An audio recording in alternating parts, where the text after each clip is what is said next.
Oh, hey there. Oh, hey there. I'm Kate. And I'm Bradley. And this is the History Buffoon. Sure fucking is. Let's do this shit. What do you got for us today? I have a story. Yes, you do. I have a story about an enslaved woman. Oh, shit. Who penetrates whoa. the Confederate White House. Oh, shit, really? As a spy. Nice. Yeah. All right. Yeah. What do we got to drink today? I have a beer. Yeah, we both do. You picked this out for me. It is My Bach, which is a spring bock from Third Space Brewing from Milwaukee. Which you've had Third Space before. I think so, yeah. I'm pretty sure. So My Bach is a very typical, this is the season for My Bachs. I remember when I sold beer many, many years ago.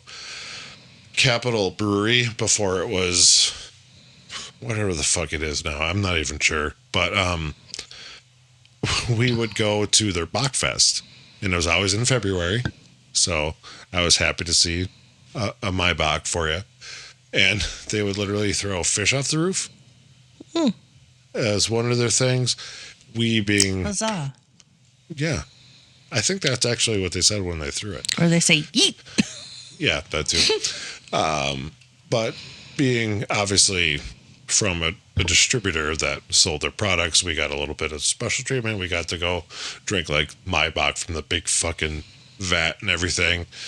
But I remember this one time, Casey and I went.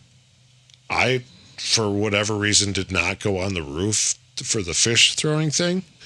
So I was still down in the, I don't know if you call it a beer garden, whatever you want to fucking call it. And Casey was up there, and it's Mardi Gras time too right now, because Fat Tuesday just happened and so on, whatever. So we had beads. He threw beads off the roof, literally around my head. Like it landed around your head? Yeah, on my neck, yes. Wow. I'm like, how the fuck did that happen? It was impressive. But yeah, so that was always a good time. So I'm pretty sure you haven't had a My Bach before. No. So I'm curious what you're going to think. Okay. What did you get? So I have a tried and true classic. Hop Slam by Bell's. I did also, for some reason, I am really terrible at guessing my can size when I buy them. I bought a 4-pack. I'm like, oh, cool, 4 12-ounce. Nope, they're 16-ounce. I'm just an idiot. So I'm gonna open mine. Yeah, please do. So this is from Bell's. It's delicious. I miss it in bottles. This is 10%. What do you think of it? It's different. Yeah, I expected it to be. Mm-hmm. I didn't want your normal average Modelo, you know. Modelo's not average. For you it is, because that's your go-to. Well, cheers. Cheers. I had an itch on my nose. Okay, so let me set the stage here. All right. We are in Civil War time. Where are we? Richmond, Virginia. It is the 1860s. Oh, shit. And Richmond was not the only Confederate capital, but also, it was not only the Confederate capital, but also a society completely dependent on enslaved labor. Sure. So, enslaved African Americans and other black domestic servants were everywhere in the city, cooking meals, cleaning houses, tending to children, working in hospitals, while Richmonders were accustomed to black servants in every corner of daily life, so much that they didn't really see them at all. They were treated as a silent, unquestioned part of the scenery. Yeah, I'm sure, especially at night, that was really hard to see them. So I heard a stat not that long ago where we are both white, and I hate the fact that this is a part of our history. It's not the only slavery that's ever happened in the world, though. We're led to believe it is because, for some reason, that's the narrative a lot of people like to portray. But the stat I heard was roughly about the 1860s, like 0.4% of white people had slaves at this time. Mm. But yet we're led to believe that all white people had slaves. And it's kind of shitty that that's the narrative that some people like to push. But like, there was a lot of people for the freedom of these people, like Abraham Lincoln and all of that. I don't know, the North. There was the South, Richmond, obviously, that were all for keeping it. And I mean, that's why the Civil War was fought. There's speculation of other reasons why the Civil War is fought. But either way, it's really sad that so few people created this narrative that we all wanted it, is all I'm saying. So, anyways, Richmond, let's go. So Confederate officials would speak freely about war plans and state secrets. In front of these people? Assuming that black servants were not paying attention. Or they were illiterate, too inferior to understand. Right. See, and that's another sad part. It's like, they literally thought they could talk in front of him and be like, they don't fucking know what we're talking about. It's like, no, they do. They're fucking human. You fucking idiots. So one Confederate general, Robert E. Lee, realized the ridiculousness of this assumption. Okay. And in May of 1863, Lee warned that, quote, the chief source of information to the enemy is through our Negroes, end quote. Wow. Acknowledging that enslaved people were transmitting this valuable information to the Union. Okay. So by then it was too late. A network of black informants were already in full swing. That makes sense. And our character today, Mary Bowser, would become one of these legendary figures. Oh, so she was one of the slaves? Nice. So enslaved house servants moved... Okay, I'm sorry. The way I said that, not nice she was a slave. Nice that she was an informant. Okay, I just wanted to make that clear. Enslaved house servants moved quietly in the background, serving dinners, etc., all while white residents took their presence for granted. Do you know what's really unfortunate in my brain? I think of Forrest Gump, where he became a shrimping boat captain, and then that he went to Bubba's mom. And then she didn't have to cook for anyone anymore. And then she had a white person serving her. I don't remember that. That's awesome. Anyways, sorry. So, as one Richmond Unionist later noted, quote, Negroes involved in menial activities could move about without suspicion. Officers tended to ignore their presence. Excuse me. When discussing war-related matters, end quote. Well, yeah, because they just, like you said, they thought they were just more or less part of the scenery at that point. They were part of just the house. They didn't listen, pay attention. Of course they fucking did. You idiots, they're humans. So this was the social environment in which Mary Bowser operated, a city where an enslaved maid dusted the furniture while also overhearing generals planning troop movements or glimpse at state papers that were on the desk. Richmond's black population, both enslaved and free, held this hidden power if they chose to use it. Right. So Mary Bowser's story begins around 1839 or 1840. She was born Mary Jane. She was enslaved on a Richmond plantation owned by the Van Loo family.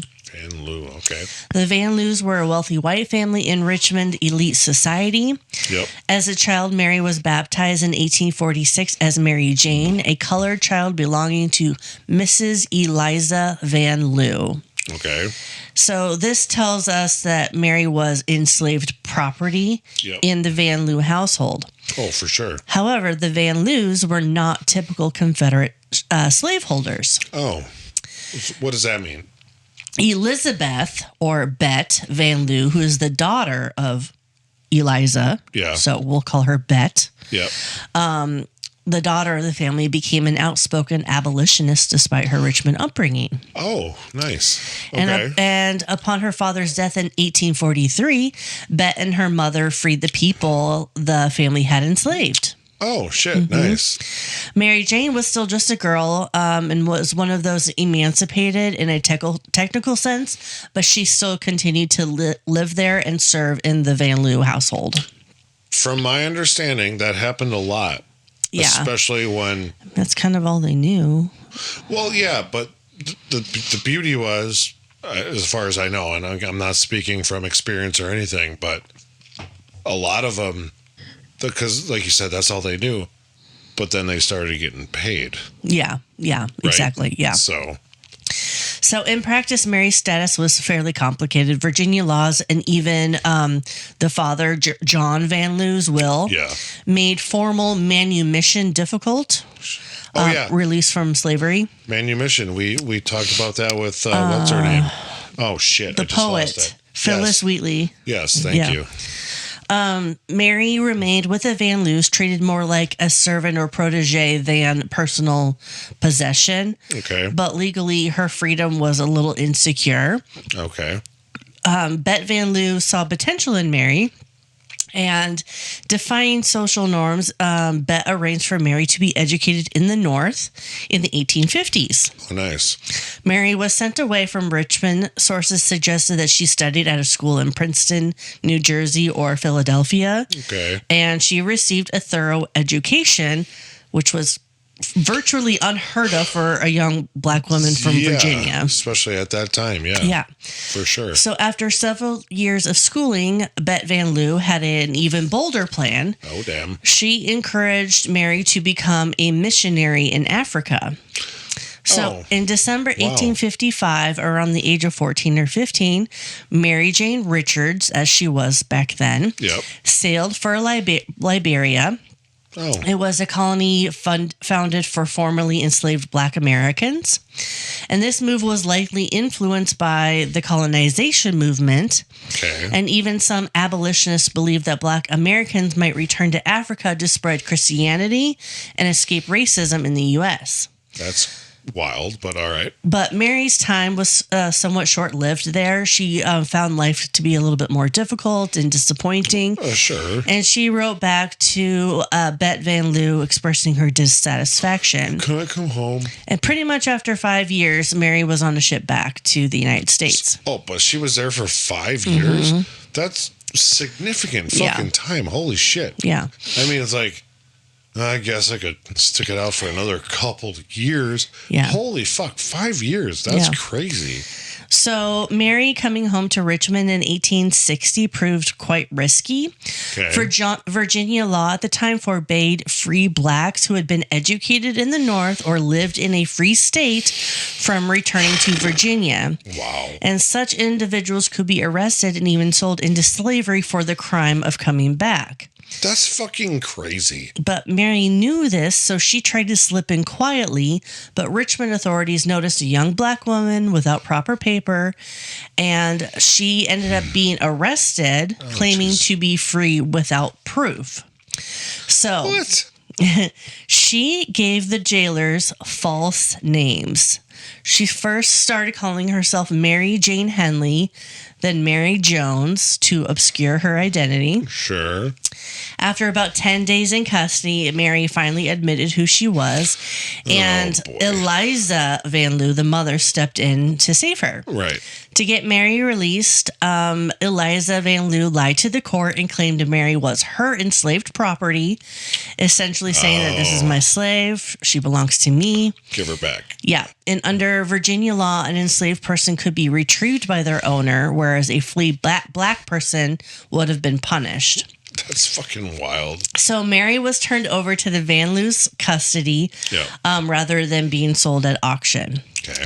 So the Van Loos even paid a $10 fine for allowing their slave to go at large. $10 fine. Which, I mean, again, 1850s, 60s, whatever. Yeah. Decent amount of money back then, but okay. So legally and socially, she was a black woman who did not fit neatly into the usual slave or free categories. Yep. But soon after her release, Mary slipped back into life with the Van Loo family. On April 16th of 1861, church records show Mary from the Van Loo household marrying a man named Wilson Bowser, who was a free black servant there, and that's how we got her last name. Gotcha. Mary was about 20 at this time. Sure. It was a brief marriage, and it didn't last. We're not really sure what happened to him. Oh, so we're not sure. Something could have. Okay. We don't really have records of what he ended up as. If he died in the war or what, we're not sure. All right, fair enough. Whoop. There we go. So, literally the next day after getting married, April 17th, 1861, Virginia voted to secede from the Union. Secede. There it is. Sexy. The Civil War ignited around them. Yep. Mary Bowser, a young black woman with an exceptional education and a very unusual life experience, was now in the capital city of a thriving slaveholders' republic, and that republic was at war with the country that also had educated her. Oh, dear. As Richmond transformed into the Confederate capital, Mary Bowser's former owner turned ally, Bet Van Loo, emerged as one of the most important Union loyalists in the South. Oh, sure. Bet is a fascinating character in her own right. Yep. By 1861, she was in her early 40s, unmarried, and known as the town eccentric. Her neighbors called her Crazy Bet because of her odd behavior, but could you imagine walking around, there goes Crazy Bet again? But I mean, it's just funny because like she probably was. I'm assuming you're going to tell us a little more, but like, just fine. People are just psychopaths. Well, she kind of used that to her advantage because they all thought that she was this harmless, crazy person, a little dazed. Right. But she ran an aggressive spy operation under the Confederates' noses. I'm liking Bet. Right after war broke out, Van Loo began volunteering in Richmond prisons where Union POWs were kept. Okay. Under the guise of charity, she brought food, medicine, and books. Yeah. In reality, this was the start of an espionage and resistance network. Oh, shit. She smuggled messages into prisons and out of prisons by hiding notes in the supplies that she delivered. She even helped some prisoners literally sneak out and hid escapees in a secret room in her mansion. And by 1863, Union generals had caught wind of this brave Richmond lady aiding their cause. Sure. And General Benjamin Butler sent agents to formally recruit Bet Van Loo as a Union spy. Wasn't she kind of already doing that?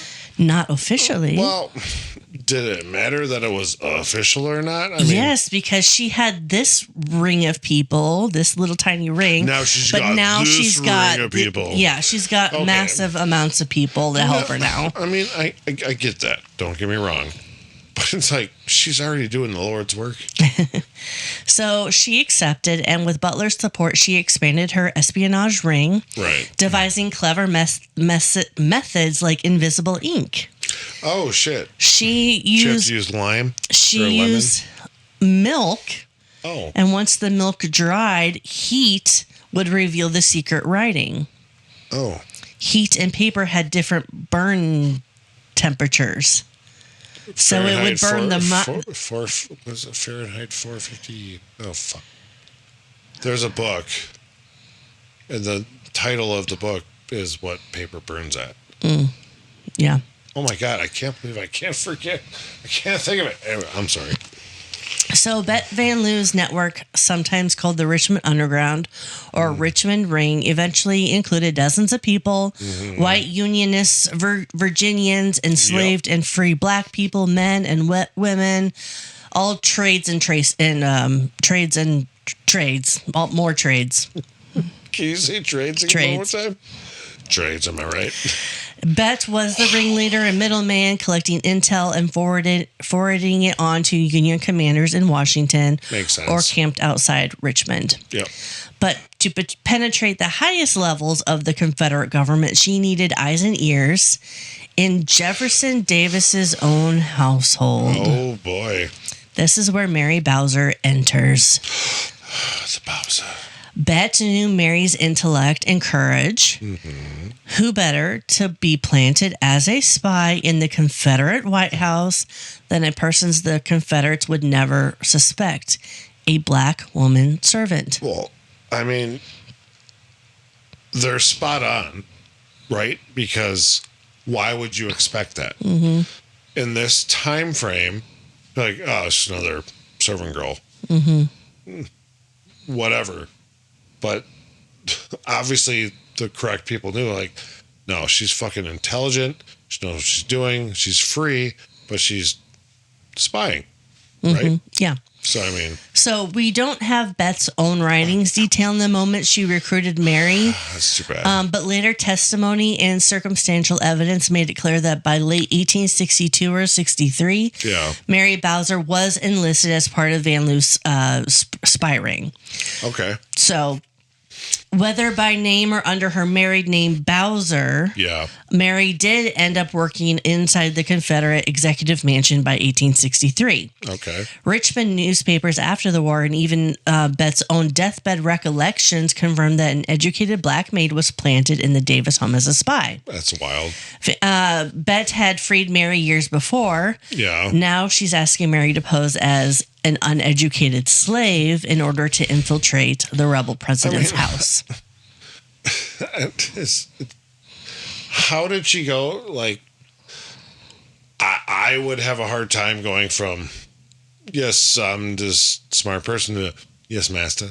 You know, it's like, good on her for, like, doing this, because that would be tough. Yeah. Honestly, I don't think I could do it, but good on her, because I'm sure this helped. Yeah. Obviously, so. So Bet later wrote with admiration about her black informants in Richmond, noting how crucial their perceived invisibility was. Sure. They had diary entries almost certainly referring to Mary Bowser, which reveals the setup. So each morning, Bet would discreetly get a briefing from Mary and other servants about the latest gossip and secrets. Mary Bowser, working inside Jefferson Davis's household, was Bet's star contributor, gathering the reliable news that Bet passed on to Union leaders. Sure, makes sense. So by late 1863, Mary was employed in the Richmond mansion. Okay. Mary's duties include cleaning, serving meals, domestic tasks. Yep. But unlike most domestic servants, Mary had an exceptional asset. She was highly educated and she could read.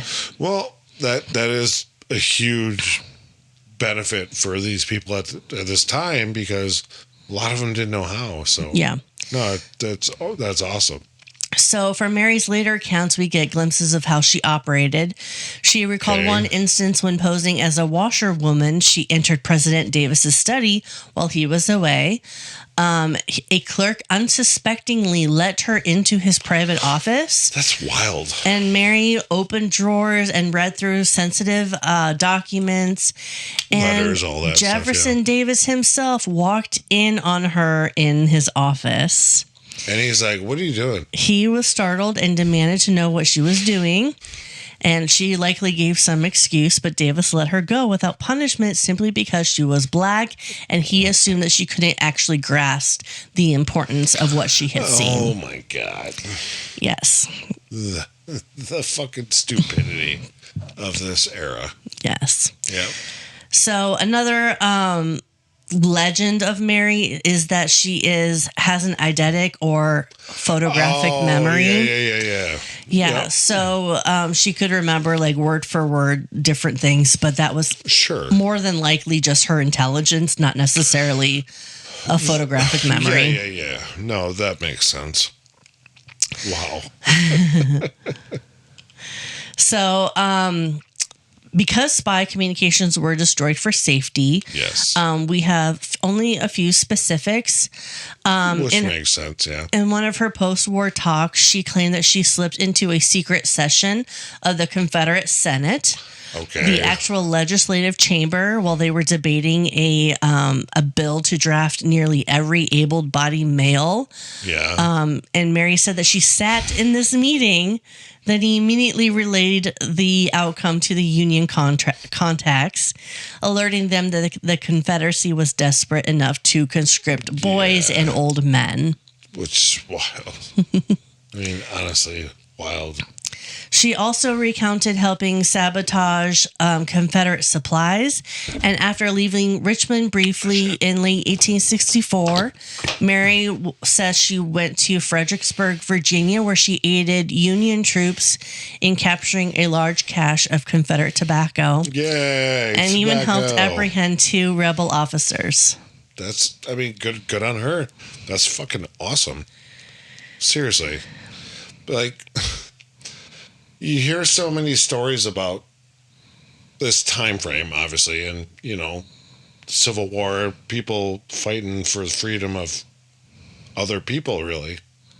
But, you don't get to hear a lot of these stories. Yeah. Which I think is fucking awesome because, like, there's so many of them that we probably will never, ever know about. But, they were integral into a lot of different facets of this war. Whether they directly impacted the outcome or not, it doesn't matter. It's just they were so important to create, like, what's the word I'm looking for? Like, excuse me, positivity towards, like, the future that could be, right? Mm-hmm. Do you understand what I'm saying? Yeah. I don't know how to better word it. I'm sorry, but they believed in the betterment of their future. Yeah, and obviously we fought this war for that. But there's so many people on call it the front line, which could be debated on what you call the front line, but she was on the front line of, like, her situation and was able to help. I mean, good on her. That's fucking awesome. Mm-hmm. You don't get to hear these stories a lot, is my point. So Jefferson Davis and his inner circle were starting to grow suspicious that some leak was feeding the Yankees. Oh, okay. Yes. The first lady of the Confederacy, Davis's wife, insisted that no servant of hers was a spy, but her defensiveness suggests the question was certainly raised. Yeah. Confederate military leadership came to realize that by 1864 that Richmond did have an espionage problem. Okay. Confederates finally recognized that those they enslaved were striking back in secret. Oh, there's a wartime story that Jefferson Davis suspected an informer in his house but never figured out who it was. If he did suspect Mary, he didn't have any proof. Sure. But Mary definitely continued her charade into being an ordinary servant. Good on her. She was the clueless, flighty maid who talked to herself and acted forgetful, completely blending into the background. Oh, for sure. So as Union armies closed in on Richmond in early 1865, the risk to Mary was had been increasing. So it's gonna bottleneck. But not bottleneck. That's not the right word I'm looking for. But it's gonna grow. Yeah. Because obviously, who else is it, right? I mean, at this point, So Mary Bowser finally fled the Confederate White House in January of 1865. Okay. By late 64, she had already kind of tried to leave, likely under Bet's advice. Sure. And her husband, the Wilson Bowser, had already fled the city earlier. Right. That's really the only thing we have about him, is that he fled the city at some point. Isn't that wild? But Mary's mission was essentially over. The Confederacy was collapsing. Mary slipped away before Richmond fell, avoiding any last-minute betrayal that might land her in the noose. And when she left, she has survived nearly 2 years undercover at the Confederate government. That's fucking... I mean, that's impressive. Yeah. Richmond fell to Union forces on April 3rd, 1865, liberating the city's enslaved population. Right. Mary Bowser, who had likely been hiding outside the city, returned to Richmond almost immediately after its liberation. Sure. Now a completely free woman in a free city. Oh, right. So there was an urgent need for teachers among the thousands of freed men and women. Yep. And Mary's rare literacy made her extremely valuable. Which I kind of thought you were going to go that way because, yeah, how could it not, right? Mm-hmm. So Northern missionaries and aid societies were setting up schools in Richmond's churches, and Mary became a teacher at the first African Baptist church in the summer of 1865. And this is still in Mississippi? Richmond, Virginia. I'm sorry. Mississippi. God damn it, Bradley. Yes, Richmond. I was testing you. My bad. So one report from that year lists a Mary J. Richards teaching black children and adults. Okay. She was starting to use additional aliases to her name. So Richards is another one. Keep herself safe. Out of the spotlight. Yes. We'll just say, yeah. Okay. She did not remain a teacher in Richmond for long. She was always fiercely independent. And as a young black woman in her mid-20s, she was ready to move on. Okay. So in September of 1865, just 5 months after the Confederacy's fall, Mary resurfaced in the North. Okay. She went on to do a brief lecture tour. And on September 11th of 1865, at a church in Harlem, under the alias Richmonia Richards. Richmonia? Yep. She delivered additional speeches. A week or two later in Brooklyn, she called herself Richmonia R. St. Pierre. Why did she keep changing her name? Because she didn't want to be caught. But she's in the North. I know there was what was the act called? We talked about it, where they could go and get slaves or whatever. But at this point, it's like, it's falling apart. So it's like, okay. All right, well, I'm sorry. I just but why? Okay, I get it, but why? Yes. So during one of her lectures, she openly recounted infiltrating Jefferson Davis's house and even described that moment when Jefferson caught her rifling through his papers. I dropped a contact. No, wait, what? But she delivered a punchline that was that he had let her go just because she was black. But a consistent theme in her speeches was criticism of how even some Union officials treated black people poorly. She shared an anecdote of Union Provost Marshall cruelly punishing a black man in Richmond, underscoring that the struggle for true freedom and dignity was far from over. Okay. And Mary used these platforms not just to boast about her heroics, but to advocate for education and uplift African Americans. Gotcha. In 1866, Mary had faded from the public spotlight. Which is understandable because what's she going to do now? Mm-hmm. Okay. Records from the post-war Freedmen's Bureau finds her in St. Mary's, Georgia in 1867, where she established a school for free people. Really? In June of 1867, she had a meeting with Harriet Beecher Stowe, the author of Uncle Tom's Cabin. Yeah. Around this time, Mary married again, which is why we don't really know what happened to her first husband. Yeah. She wed a Union veteran named John Garvin, and even the master of aliases. In letters, Mary started referring to herself as Mrs. Mary J.R. Garvin. Oh, that's why.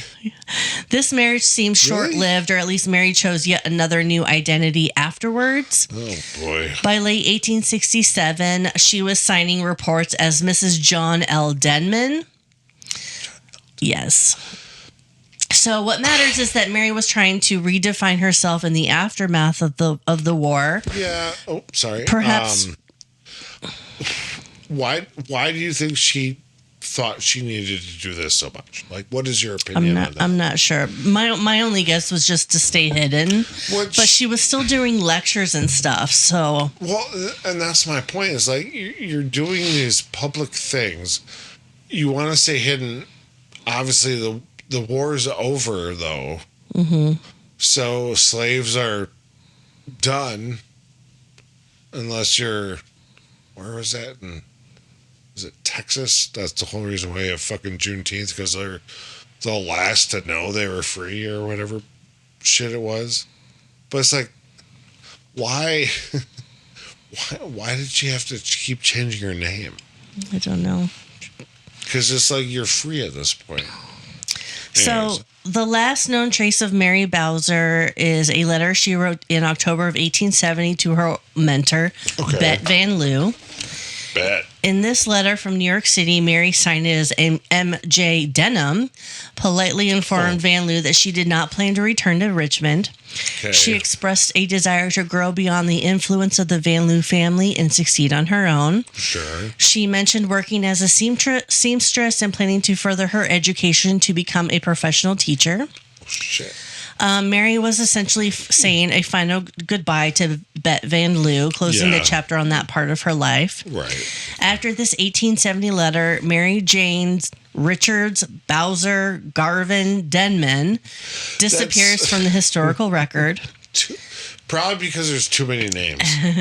We don't know when or where she died, or if she had any children, or continued her teaching vocation under another name. Right. But like a good spy, Mary Bowser exited the stage quietly, her later life a complete mystery. Oh, like your good neighbor. State Farm is there. Yeah.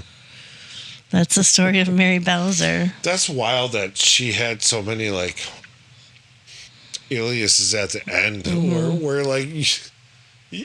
I mean, in my opinion, you would think, you don't need any, you're free. Yeah. But she wasn't, I guess, fully free at that time, so I get it. But that's wild. I mean... How'd you like your beer? Well, it's delicious. Good. Yeah. How'd you like yours? It's decent. It's different. You can say if you don't like it, you know that. I don't dislike it. But you wouldn't go for it. I wouldn't buy this. You know what? What? I did. So you're welcome. Well, I suppose. All right, buffoons. That's it for today's episode. Buckle up, because we've got another historical adventure waiting for you next time. Feeling hungry for more buffoonery? Or maybe you have a burning question or a wild historical theory for us to explore? Hit us up on social media. We're History Buffoons Podcast on YouTube, X, Instagram, and Facebook. You can also email us at historybuffoonspodcast@gmail.com. We are Bradley and Kate, music by Corey Akers. Follow us wherever you get your podcasts and turn those notifications on to stay in the loop. Until next time, stay curious and don't forget to rate and review us. Remember, the buffoonery never stops.